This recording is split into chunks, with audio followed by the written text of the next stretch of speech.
I'm here with a 2004 Land Cruiser Prado. This one has the 2T RFE engine and it had a busted radiator, and I'm here to do a radiator. I just want to show you why I do not like and I do not use aftermarket parts, because they don't work as well and they just waste time. So this is the radiator. As you can see here, we have a broken radiator opening and coolant is just leaking from here, as well as we also have a cracked radiator opening mouth over there. Now, this is the original, which I've removed from the car. That's the aftermarket, and that is the brand that I've used, supposedly the best aftermarket brand in the market. Original costs 75,000 shillings. Aftermarket costs 15,000 shillings. So of course people will choose the aftermarket because you're saving close to 50,000 shillings. All right, cool, saving money, right? Okay, now look at the differences we have here. The first thing is, I want you to notice how thin this is compared to how thick this is. Okay, so look at those two. So when I brought this to the supplier's attention, he said, of course, this is designed to be better than OEM. Why? It's the high flow radiator, which is thicker, and it'll cool your car better. First of all, if you understand anything about cars, you'll know that the radiator cannot cool better unless the physical radiator itself is blocked.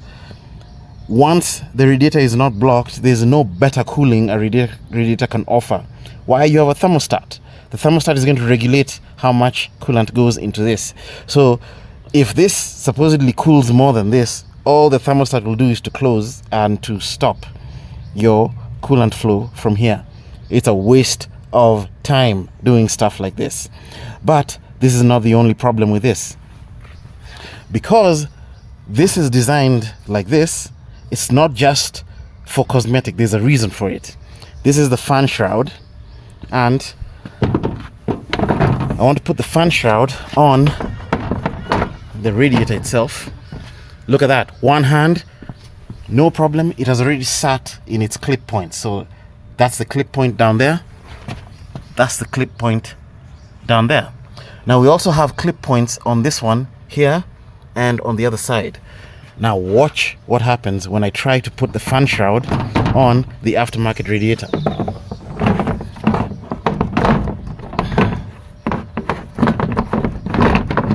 Okay, I'm not tricking you. I'm actually struggling to do this one-handed, and that's where it's going to sit. You can't clip this shroud onto this radiator. Why? Because this is thick, has pushed out my shroud, so it will not clip in there, and it will also not clip. In fact, this one is not even reaching the clip point. Because it's not sitting.